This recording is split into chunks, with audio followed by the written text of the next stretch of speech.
Now at 5, the Bears' magical run ends in heartbreak. We will take you inside the locker room one last time this season.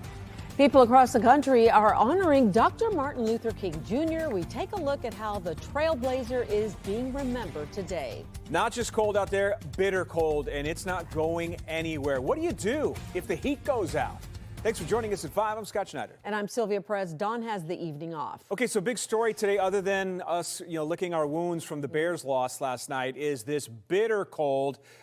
Pretty out there, Emily, but unfortunately not warming up anytime soon, right? No, well, we do have a little bit of a warm up in the coming days, but then we're coming crashing right back down just in time for this upcoming weekend. And I don't know if you noticed from that shot there, from the Shed Aquarium cam that we have, but there's actually a lot more ice that's developed just within the last 24 hours. So that just goes to show you how cold we actually have been. Your temperatures right now sitting in the single digits. 5 degrees at O'Hare, same thing in Aurora. It's now 7 in Gary, 6 in Merrillville, 5 in Valparaiso, down to 3 degrees already in Waukegan, 4 in Woodstock. It's also 4 degrees in DeKalb and 5 in Aurora. Once you factor in westerly winds that for a lot of us are still sustained between 10 and 20 miles per hour, that makes a really big difference when it comes to how cold it feels to us. So we actually have wind chill temperatures that are about 5 to 15 degrees below zero out there this afternoon. And tonight it's going to stay very cold. And then tomorrow we're going to start to try and climb out of this deep freeze, but still high temperatures tomorrow are looking below average. So typically for this time of the year, average high is around 31. Tomorrow we're rebounding into the low 20s, near 30 on Wednesday. Those are going to be our 2 warmer days. We're near 20 for the high on Thursday, but falling temperatures are expected through the day. And then going into this upcoming weekend, we have highs that are only in the single digits. Wind chills are going to be below zero for the entirety of this next weekend. Back to you. All right. Thanks, Emily. As you just heard Emily say, dangerously cold out there today, and it's going to be this way for the rest of the week. So what if your heat goes out? Brett Bagansky, live in Bucktown. And Brett, for some people, this is coming at the worst possible time, right? It certainly is, and the wind just got really gusty just now, so we were outside of night ministry where in about 3 hours they're going to open up their emergency overnight shelter for those 18 to 24 who have nowhere else to go. And we were talking about how dangerous it is outside. I have my thermometer just pointing at the ground right now. It's measuring 4 degrees right now, so certainly this is the type of weather where it could be potentially a life-threatening situation. But just imagine with being this cold outside, you have your thermostat just working overtime, or your furnace rather working overtime. So this is really a busy time for anyone in the HVAC industry. So I spoke with Ray Reyes with Under the Sun Heating and Cooling. He was telling me just in the last 24 hours, he has been getting dozens of calls from people reporting that they have no heat, no working heat under this time. And so he took us along on one of those jobs this afternoon at a car detailing shop, and he said the common problem is the flame sensor not working properly. It can get dirty. It just needs to be replaced entirely because of the one common thing when it gets this cold. It's just overuse. He said it's a common problem around this time of year when the temperatures are dropping well below freezing, and he was just giving one example to us. Take a look. If it's been overly ran, for a quick example, what I've noticed as well is that clients are running their furnaces up to 75, 76 on their thermostat. Now, what happens is that rod there detects the flame, and when it gets to become overheated, it shuts off as a safety mechanism. And the reason for that is because it is saving what's called a heat exchanger with in the furnace, preventing it from any damage as far as cracking.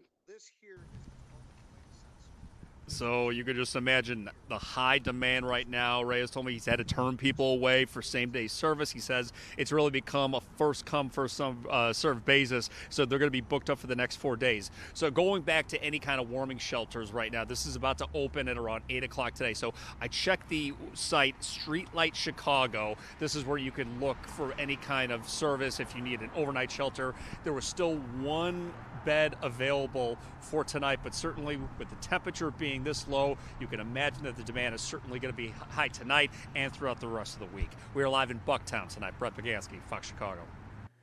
Well, maybe it was a good thing that today was a holiday, Sylvia, because a lot of Bears fans still hurting after the magical season came to an end last night. The players today cleaning out their lockers for the final time this season. And Tina's here with more on inside that locker room. What was that like? Yeah, overall, just a heartbreaking loss last night. Bears fans still feeling it as the Bears 2025 season has come to a sudden end. Despite the painful exit, though, players still express pride in just how far they've come this season. Year one under Ben Johnson, and quarterback Caleb Williams has only played in 2 postseason games, and he's probably thrown 2 of the best tosses anyone has seen. Had the 4th and 8 to Rome Odunze against the Packers last night. He had the 4th and 4 heave that found Cole Kmet to send the game into overtime here. What a beauty. Oh, my goodness. In overtime, though, Caleb Williams and DJ Moore just not on the same page. I mean, some miscommunication here. Williams'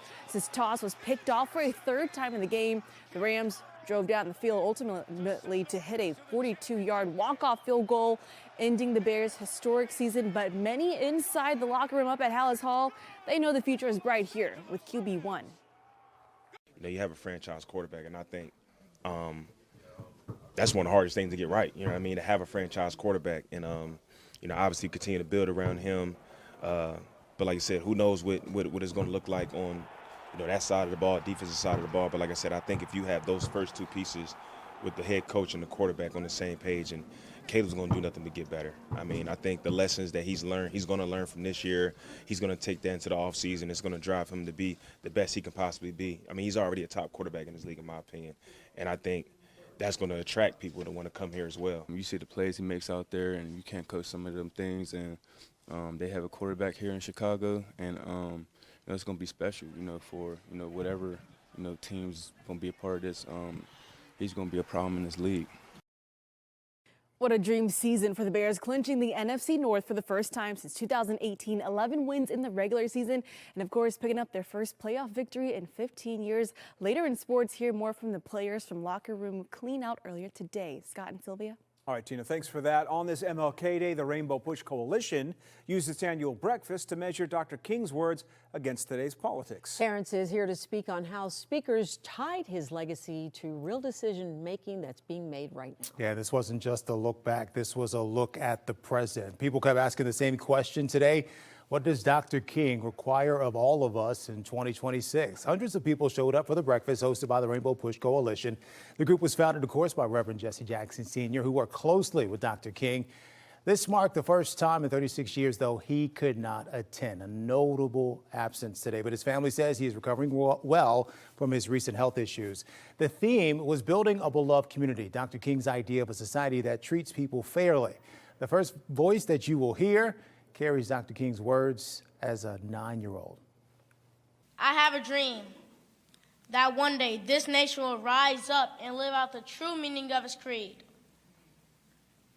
We hold these truths to be self-evident, that all men are created equal.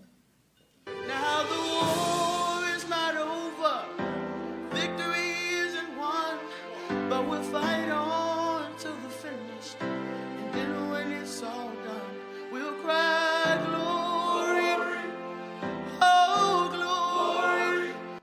That's the Leo High School Choir there singing Glory from the movie Selma. They were remembered by Common and John Legend. Well, they kept the moment going. Then the talk turned to now. Speakers brought up deportations. They brought up civil rights. They brought up food assistance. Rainbow Push leaders said they see Dr. King's work getting peeled back in real time. Listen to one of Reverend Jackson's sons and then Mayor Brandon Johnson. We've seen civil rights protections twisted to defend the privileged instead of righting injustice. Corporations, universities, schools, and museums have been pressured to halt efforts at opening doors of opportunity for all. I'm doing my level best not to call his name. If militarism and poverty and racism can be eradicated, it's going to require everyone in this room to put the words into action. Speakers also brought up President Trump's recent comments about Greenland and called them a distraction from issues at home. They said Dr. King's message demands that the nation focus on civil rights, immigration, and economic fairness. Scott. Terrence, you mentioned Greenland, the world's largest island, and the Nobel Peace Prize, both at the center of what's become a full-blown international crisis. President Trump is amping up his rhetoric over Greenland, and now European leaders are threatening to bring out a so-called trade bazooka in the fight over Greenland, including blocking the U.S. from accessing some EU markets. That's in response to President Trump's calls for tariffs on 8 NATO allies if a deal cannot be reached for Denmark to sell Greenland to the U.S. The tariffs would start at 10% on February 1st and then crank up to 25% in June. Trump says the U.S. needs Greenland to counter threats from nearby Russia. And White House officials are dismissing claims that Trump's motivation stems from losing the Nobel Peace Prize. It's a complete canard that the president will be doing this because of the Nobel Prize. The president is looking at Greenland as a strategic asset for the United States. We are not going to outsource our hemispheric security to anyone else. But in messages with Norway's prime minister over the weekend, Trump wrote in part, "Considering your country decided not to give me the Nobel Peace Prize for having stopped 8 wars, plus I no longer feel an obligation to think purely of peace. That said, any potential plan involving the U.S. military is a no-go for most members of Congress." 3 of the most influential Catholic leaders in the country, including Chicago Archbishop Blaise Supich, are taking aim at the Trump administration over recent foreign policy moves in Venezuela, Ukraine, and in Greenland. Inspired by Pope Leo, Supich, along with Cardinal Robert McElroy, Archbishop in Washington, and Cardinal Joseph Tobin, Archbishop in Newark, released a joint statement today questioning the United States' moral role in confronting evil around the world. Cardinal Supich saying, quote, "As pastors entrusted with the teaching of our people, we cannot stand by while decisions are made that condemn millions to lives trapped permanently at the edge of existence. Pope Leo has given us clear direction, and we must apply his teachings to the conduct of our nation and its leaders." Meanwhile, no response today from the White House. With the Bears season over, the search is on for a new stadium, and that is back in the spotlight. Plus, a major snowstorm hitting the East Coast, even, believe it or not, hitting in Florida. And we are live in Minneapolis, where 1,500 troops are on standby as protests there continue.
The Pentagon now ordering 1,500 troops to be ready for a possible deployment to Minnesota. It comes days after President Trump threatened to invoke the Insurrection Act to respond to violent protests in Minneapolis. In the meantime, things do remain tense in the Twin Cities, with anti-ICE protesters even breaking into a church service Sunday in St. Paul. Chelsea Torres is live in Minneapolis. And Chelsea, I understand the Justice Department says it's now investigating some possible civil rights violations. Yeah, hi, Dawn and Scott. Well, a senior DOJ official is calling it an illegal and heinous act after a group of anti-ICE protesters stormed City's church in St. Paul during services on Sunday. This is the house of God, and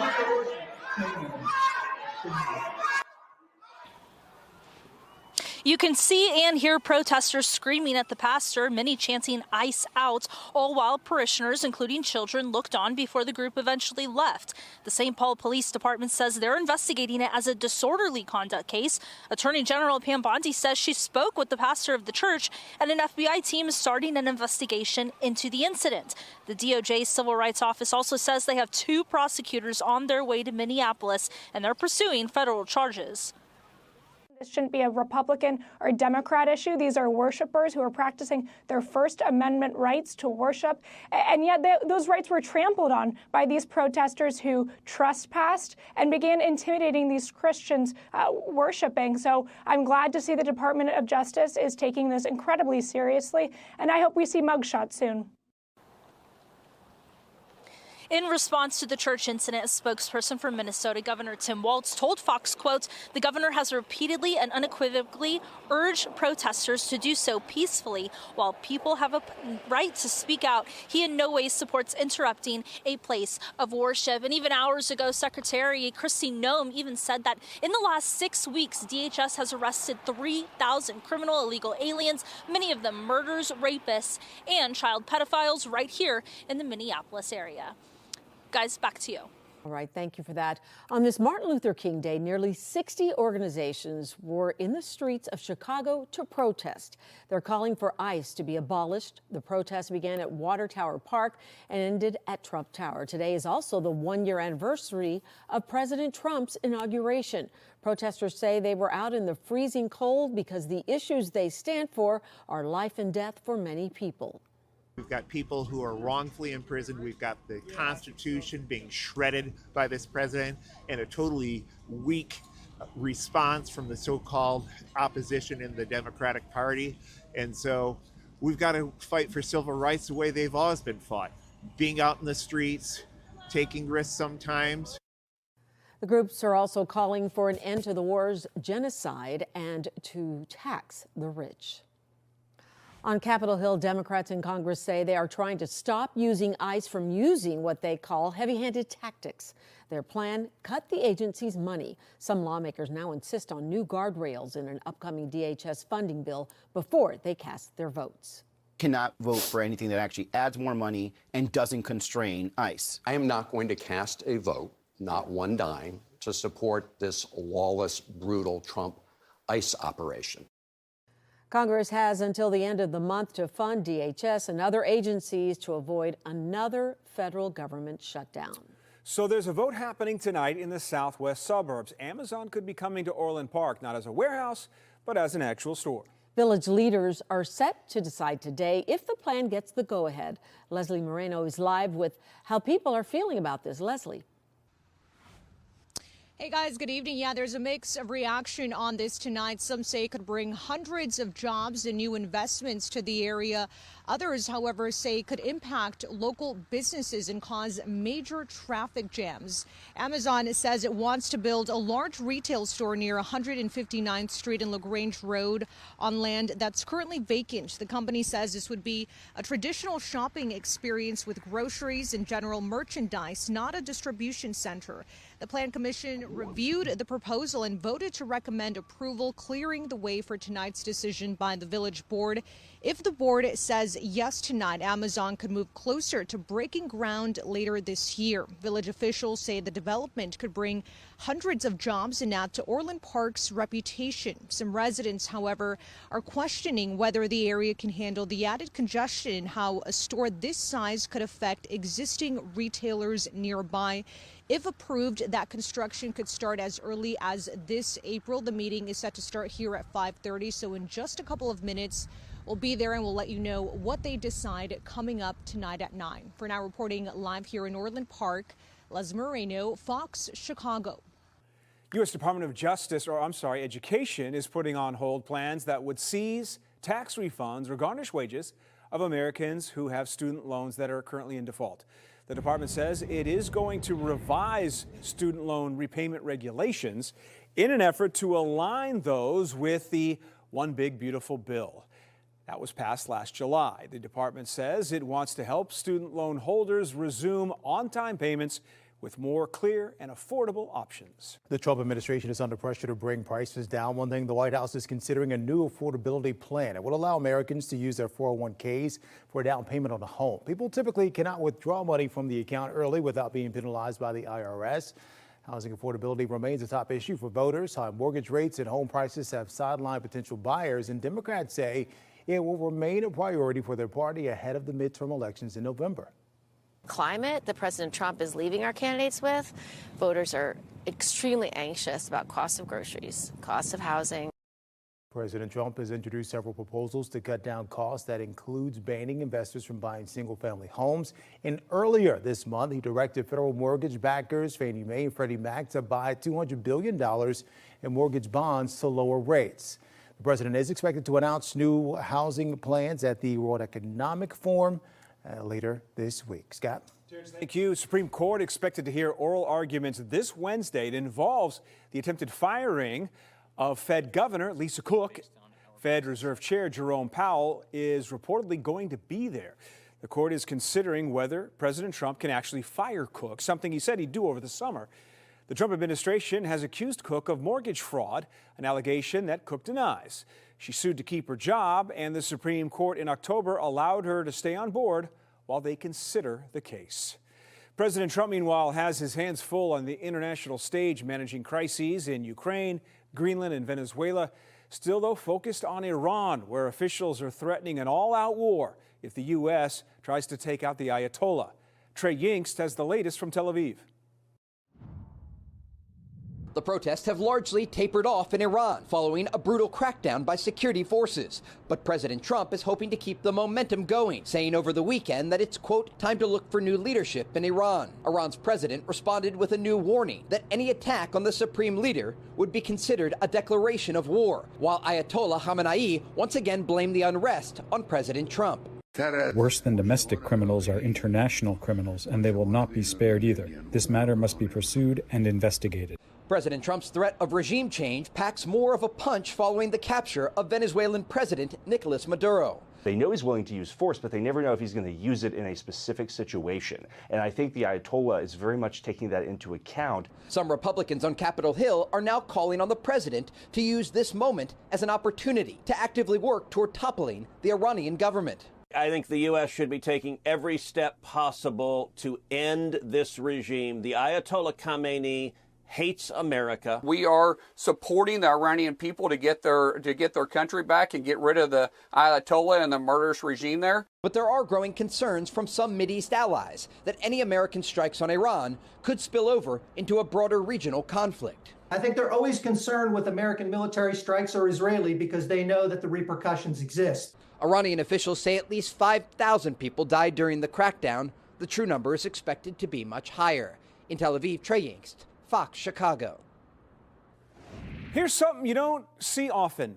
That's not around here. That's Florida you're looking at. And some parts of the Sunshine State picked up an inch of snow.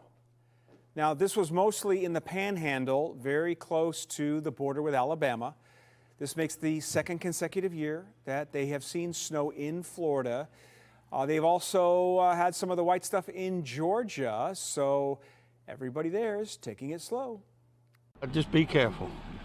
Everybody be careful and drive slow. We ain't used to snow and ice on the roads down here, but down here we like getting that playing in it. Meanwhile, in the skies, more than 4,100 flights were delayed and hundreds of others were canceled on Sunday. As we check in with Chief Meteorologist Emily Walls, I'm just going to climb up my soapbox for a moment. I saw somebody in the neighborhood walking a dog. Dogs can suffer from hypothermia just like we can, so keep the walks brief. There is a little good news. You say we're going to tick up a bit? A little bit. We still have a very cold evening, very cold night ahead, but starting tomorrow, we're going to see temperatures returning to the 20s, which is a little more manageable for most locations, or most people, I should say, and most animals as well. So we're going to be feeling a little bit better tomorrow with a high temperature in the low 20s. Then we're up to near 30 by Tuesday or by Wednesday. Then the really cold air starts to return late this week and into the weekend. Your temperatures right now, it's very cold. A lot of us are sitting in the lower single digits. We still have pretty gusty winds coming in out of the west. So your wind chill temperatures are ranging from about 5 to 15 degrees below zero. Temperatures this evening going to hold pretty steady. So we're not going to see a huge drop off in temperatures tonight. A lot of us are only going to shave off maybe a couple of degrees. We wake up to temperatures that are just above the 0 degree mark, possibly a few sub-zero numbers showing up early tomorrow morning. But then we're going to start to warm things up during the day. Temperatures are going to top out in the low 20s. We're going to be nice and sunny tomorrow. And then during the evening, we have yet another round of snow that's going to arrive, especially for locations near and north of I-80. That's where we could be seeing a light dusting of snow to up to an inch. For tonight, about 1 degree for your overnight low. Wind chill temperatures around 15 degrees below zero. 5-day forecast, sunshine 22 tomorrow. We have that chance of snow Tuesday night into Wednesday. Thursday, drying things out, but then this weekend it gets very cold. Sub-zero low temperatures Friday and on Saturday, with highs that are only going to be in the single digits. Wind chill temps will stay below zero all of next weekend. Back to you. Well, Chicagoland is celebrating the legacy of Dr. Martin Luther King Jr. by following his lead and helping others. Roseanne Tejas has more on how local students are taking part in a day of service. It was a day of celebration marking the birthday of Dr. Martin Luther King Jr., but also a day of service thanks to volunteers from City Year who came to Morgan Park High School to beautify the school.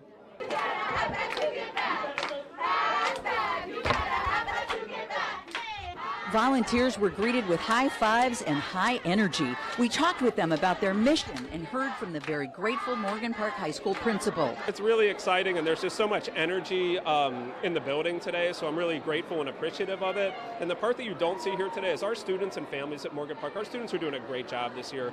So for City Year to highlight and recognize Morgan Park on such an important day like today, I think it's really reflective of what our students and families bring to the table every day. And I'm just really grateful and proud for everything involved. It is City Year's mission, which is to serve a cause greater than self, and I knew that, when I read through their mission statement, I'm like, serving a cause greater than self is exactly what I want to do. So I applied, and here I am. The official opening ceremony of today's event showcased the school's talented students and featured remarks from elected officials who were asked why service is so important to them. Dr. King asked, what are you doing for others? And so once I left the military, this was my chance to continue to serve. And I've been here multiple times. I would never miss a City Year if I can avoid missing it. And I'm really looking forward to my day of service. It connects us with our communities and who we are. Dr. King taught us that everyone can be great because everyone can serve. And that is why, as we celebrate MLK, it's not a day off, it's a day on, it's a day of action. A day to continue to commit ourselves to justice, dignity, and to our moral responsibility one to another, especially our young people. City Year volunteers serve at area high schools year-round, acting essentially as teaching assistants. They say they're inspired daily. But on this day of collective service, they say they realize the power they have to make positive change. Roseanne Tejas, Fox Chicago. Still ahead at 5, the winner of an MLK public speaking contest in Chicago just crowned. We're going to introduce you to this 5th grader. Plus, the Bears season ending in a heartbreaker, yes, but now the focus is shifting back to the future stadium plans. And across America, we're going to Utah, where thousands of pounds of fossils were just discovered in a parking lot. Those stories and more coming up.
In Spain, rescue teams continue to search for survivors following a high-speed train collision that left, at least as of this broadcast, 40 people dead, more than 150 injured. It happened Sunday.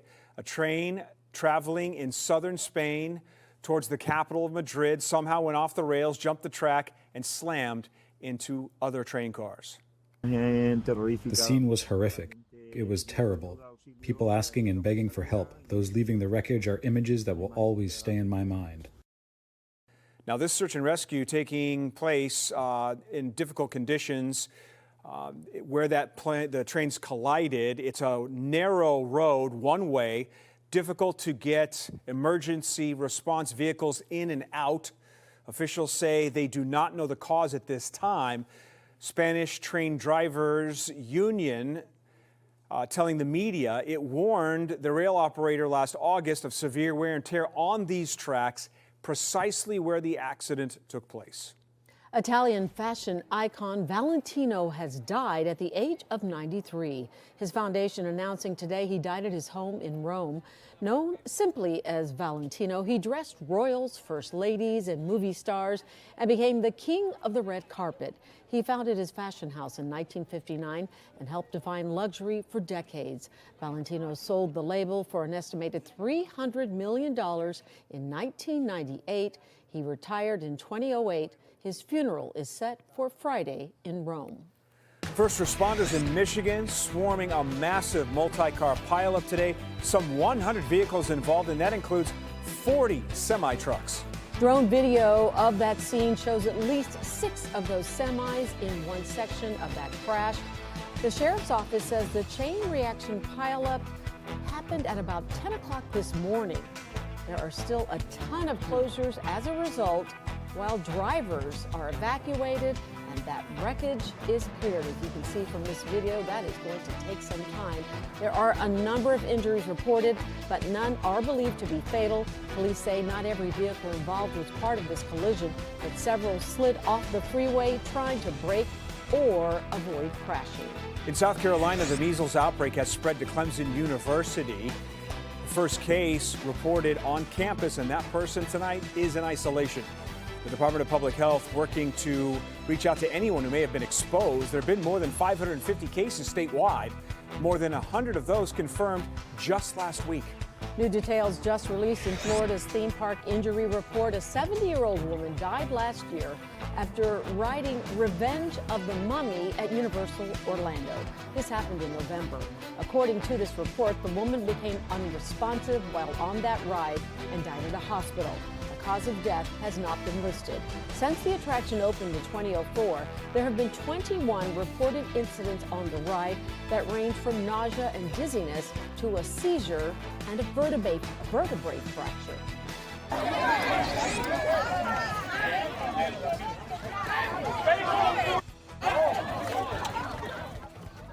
Take a wild guess who's to blame for this melee in Florida. This is a youth baseball game. Things got heated.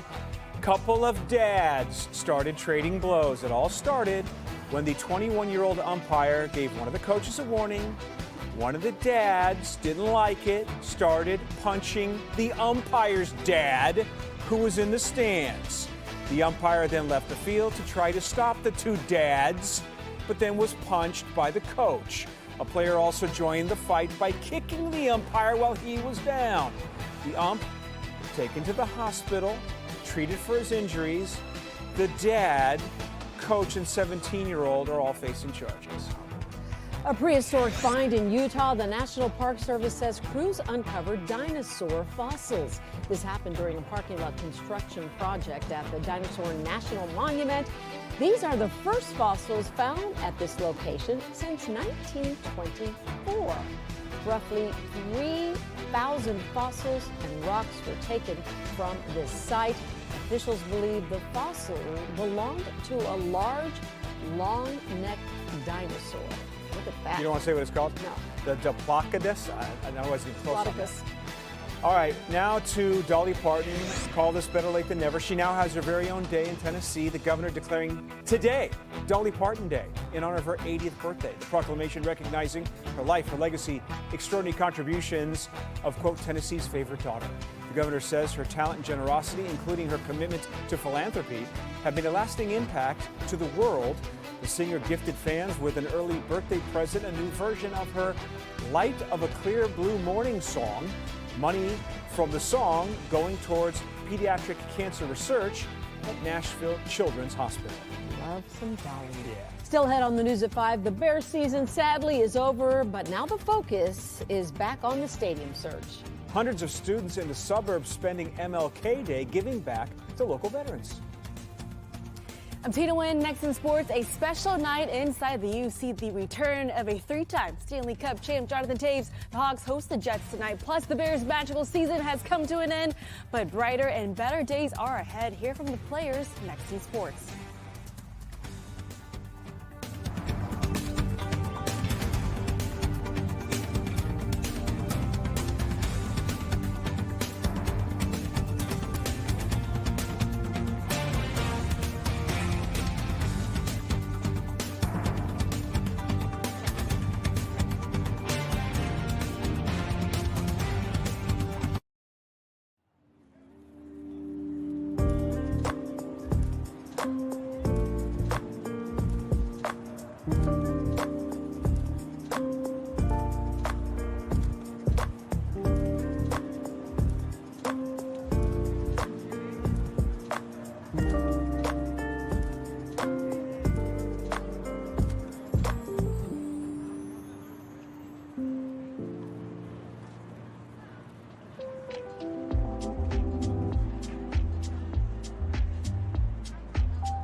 Now at 5:30, the brutal cold. It's sticking around whether we like it or not. First, with the Bears season over, the quest for a new stadium now takes center stage. Indiana has made major moves in the past week, of course, to try and lure the team across state lines. Political reporter Paris Schutz catching us up with where things stand tonight. Yeah, and you'll have to forgive my hoarse voice today, Scott and Sylvia, because I was there at the game trying to help the defense and my full-throated presence there, and wasn't enough, but the defense did play great. So last night, the focus for Bears brass, of course, that thrilling divisional playoff game. Or was it? Take a look at this photo. That's Bears Chairman George McCaskey, President Kevin Warren at the game with Illinois House Speaker Emanuel Chris Welch. Welch, the man who has stonewalled the Bears' desire for legislation in Springfield to help them get started on their new stadium in Arlington Heights. And last week, Indiana took advantage, proposing legislation that would publicly finance and own a Bears stadium in the northwest corner of the Hoosier State. The Bears would avoid any property taxes there. They would pay rent to Indiana with the ability to own the stadium when the debt's paid off. And then on Friday, Gary Mayor Eddie Melton unveils proposals for 3 sites in his town, near the Hard Rock Casino, near the Gary Chicago Airport, and around Miller Beach.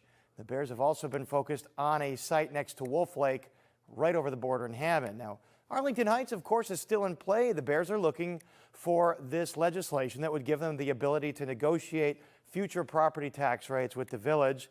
They say they need this. They need this certainty to attract private investors to help finance the stadium. They'll pay the taxes. They'll own it outright. They'll pay for the entire structure in Arlington Heights. They just want the state to kick in for infrastructure funding. Now, late last week, Arlington Heights Mayor Jim Tenaglia said he's all in and he wants lawmakers to hurry up and take action. These are numbers that are not marketable. They could never finance a project like that. And then if anything were to happen, they could never sell it. There's no buyer for that. So the number has to be tolerable. Just like you would not design your own home or your own office building knowing that your tax bill is going to be out of control, you'll back off and either cancel the project or redesign something smaller. They don't have a choice to redesign something smaller, but they could leave the state. All right, one thing to watch for. Indiana's legislative session ends next month, so we could see stuff happening in the coming days or weeks. The question is, do Illinois lawmakers feel the heat? Governor Pritzker and his cohorts are headed to Springfield this week to take up all the state's business in their spring session. Will they have something for the Bears? We wait and see. Scott? All right, Paris. Thank you for that. Let's again focus on the other big story other than the Bears this week, and that is the weather. Good thing that a lot of people, Sylvia, were off today because they could stay inside. Traffic was pretty light for me coming in. Hopefully, folks got to stay home, stay warm, because after a little bit of a warm-up, it's going to be even colder the days ahead. Yes, so our high temperatures technically today going in the books in the upper teens, but of course during the daytime hours today, very cold. But if we look ahead to the end of this week, we're going to see a stretch of days where we have sub-zero low temperatures, which last night, a lot of us, we did dip just barely below zero, but I think it's going to be a little more extreme going into this upcoming weekend. And then we're going to spend several days with high temperatures that are only in the single digits. So the cold air, we're going to get a brief little break from it. Tomorrow, same thing on Wednesday. And then it's right back to the frigid stuff late this week. High temperatures today were set at midnight. Of course, if you were out and about at all today, you know that it was very, very cold. We had that cold weather advisory that was in effect until noon today for wind chills as low as 20 to 25 degrees below zero. But even right now, it's still very cold. We're just not meeting that advisory criteria. So temperatures right now, we're sitting a few degrees above zero in most locations. Near and south of 80, we're in the upper single digits. It's 9 degrees currently in Joliet, 7 in Gary, 6 at the Chicago lakefront, already down to 1 degree in Woodstock, 3 in DeKalb. It's 5 in Aurora and 3 degrees currently in Waukegan. But once you factor in pretty gusty westerly winds, we still have west winds that are right around 10 to 20 miles per hour, wind gusts occasionally a little bit higher than that, and that's sending wind chill temperatures down to about 5 to 15 degrees below zero. The coldest spot on the map right now looks to be Woodstock with a wind chill temperature of 16 degrees below. So again, we do have that brief little warm up that's coming our way during the day tomorrow. Highs are going to be in the low 20s. We're near 30 on Wednesday. And then late this week, it gets colder again. This is your temperature outlook, though, for next week. So this is from January 25th through the 29th. That happens to be Sunday through Thursday of next week. And we are very, very certainly looking at below average conditions. So this comes from the Climate Prediction Center. Essentially, whenever you see the colors here that are on either extreme of this legend here, whether it's cooler or warmer, it's basically a sure bet that you're going to be either seeing those above average temperatures or much colder than average. And unfortunately for us, it's going to be much colder than average going into early next week. Futurecast taking us through this evening and tonight. We're going to remain mostly clear. Wind chill temperatures are going to be running close to around where they are right now, about 15 degrees below zero tonight. And then through the day tomorrow, lots of sunshine to get the day started. That's going to help to boost temperatures somewhat. We'll have those southerly winds developing. Temperatures are going to warm into the low 20s. But then Tuesday night into Wednesday, we have yet another storm system coming through. That's going to bring in the chance of light snow and enter less of accumulation for those of us that do end up seeing those snow showers. And it's mainly going to be near and north of I-80. And then scattered snow showers are going to continue through the day on Wednesday with another reinforcing shot of colder air arriving Thursday right on into the upcoming weekend. For tonight, we're dropping down just a few degrees from where we are right now. So we're not going to see a huge drop in temps, but nonetheless, it's going to be cold. We'll have low temperatures pretty close to zero, wind chill temperatures around 15 below, 22 tomorrow, 30, and snow showers possible on Wednesday, Thursday on through the weekend, dry skies, but it gets very cold. We have sub-zero wind chills throughout the entirety of the weekend. Back to you. Well, school may be out, but this is a day of service in the suburbs for hundreds of kids. In Forest Park, middle schoolers spent the day packing meals for veterans to celebrate MLK Day. Natalie Bompke takes us there. 200 families at Forest Park Middle School are scooping, sealing, and serving those in need. Today, they will package 30,000 meals for local food pantries, including veterans organizations. It makes me feel amazing because it's great to know like I can help all these people just by like either scooping like the macaroni or putting stuff in bags, and it just makes me feel really good about myself. Me and my mom wanted to because a lot of people don't have food and everyone deserves to have food. The effort's organized by the nonprofit Feed 6. They plan events like this all year, but today is especially important. We've been around for about 14 years. We're part of a larger organization called Outreach, and we've packed 9 million meals here in the Chicagoland area, giving those meals to Chicago Food Depository, Northern Illinois Food Bank, Salvation Army, smaller food agencies, and hopefully we'll continue to do this for the next 14 years. This is the third year the district has participated in this day of service, and it has made a huge impact. It grew out of a community engagement project with our PTO, where we wanted to create opportunities for our family and community to connect in a project that supported the most vulnerable in our area. So we started at 1,600 meals, and today we're packaging 30,000. If you would like to lend your talents to Feed 6, it's super easy. They do stuff all year round. Just go to feed6.org. In Forest Park, I'm Natalie Bumpke, Fox Chicago. A Chicago law firm has announced the winners of this year's Foley and Lardner MLK Junior Oratory Competition. We had the honor of having the Chicago winner in the studio earlier today. The assignment is in celebration of MLK, and the contest is designed to highlight cultural diversity and talent of local communities. Fifth grader Alana Atwood says she practiced for this for months. This was her second year trying to get into that competition, so she was surprisingly shocked when she won. I just did not know what to feel. I was like, oh my God, I really just won.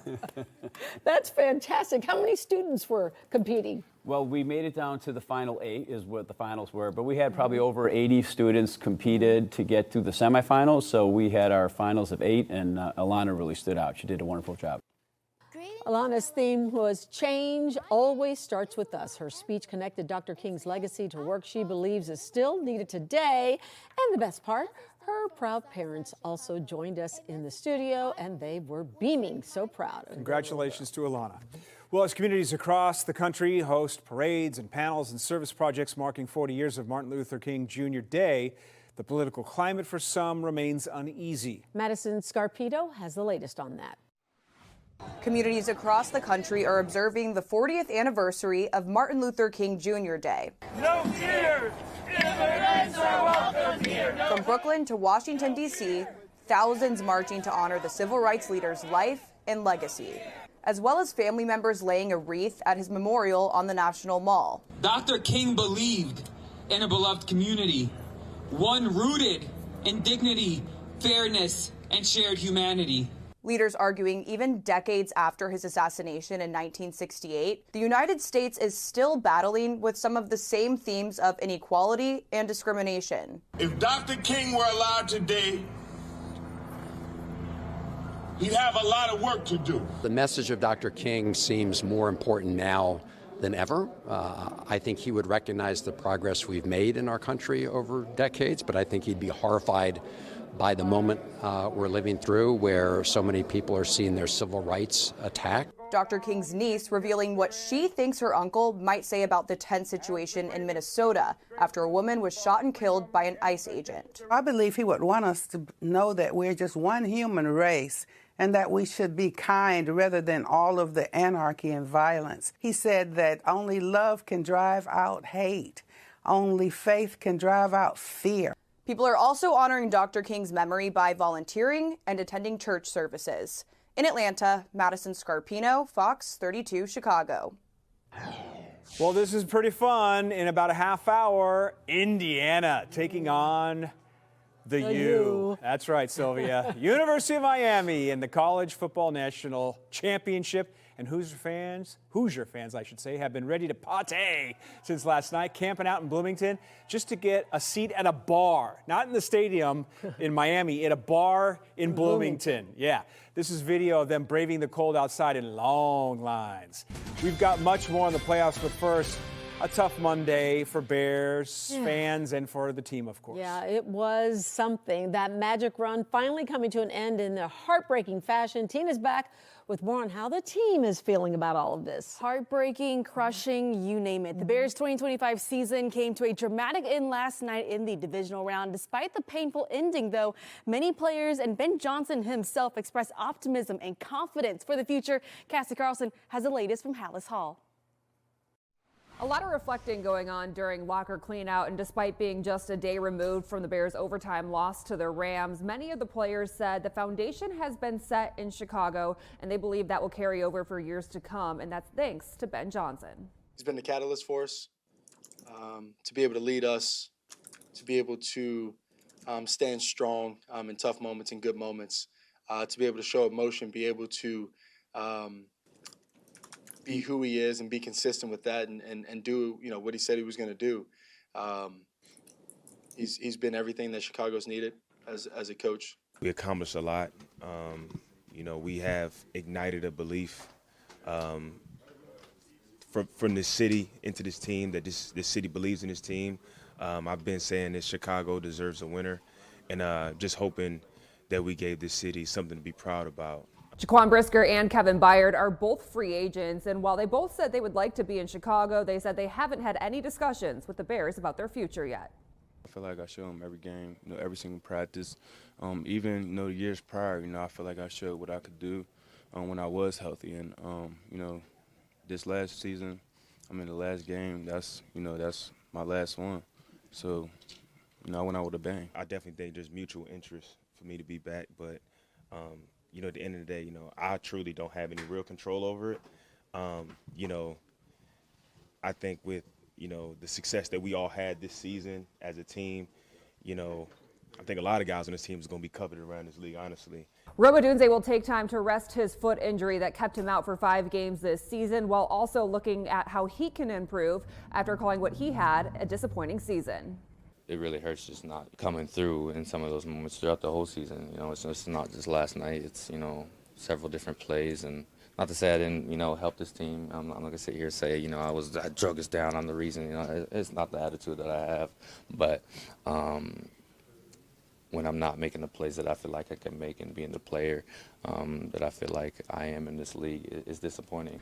DJ Moore was not available after the game in the locker room nor at locker cleanout to discuss his point of view on Caleb Williams' final interception in overtime. Williams said he had not talked to Moore but called it a miscommunication. Meantime, Ben Johnson and Ryan Poles expected to talk later this week. At Hallis Hall, Cassie Carlson, Fox Chicago Sports. Thanks, Cassie. All right, the Bears' 7 wins when trailing in the final 2 minutes are the most in NFL history. They picked up their first playoff victory since 2010, first winning season since 2018, and in a season where the Bears have certainly exceeded expectations, FS1's Danny Parkins says this was a memorable one. This is the most enjoyable Bears season of my life, the most fun Bears season of my life. That includes a year where they went to the Super Bowl. That includes a year where they went to the NFC Championship game.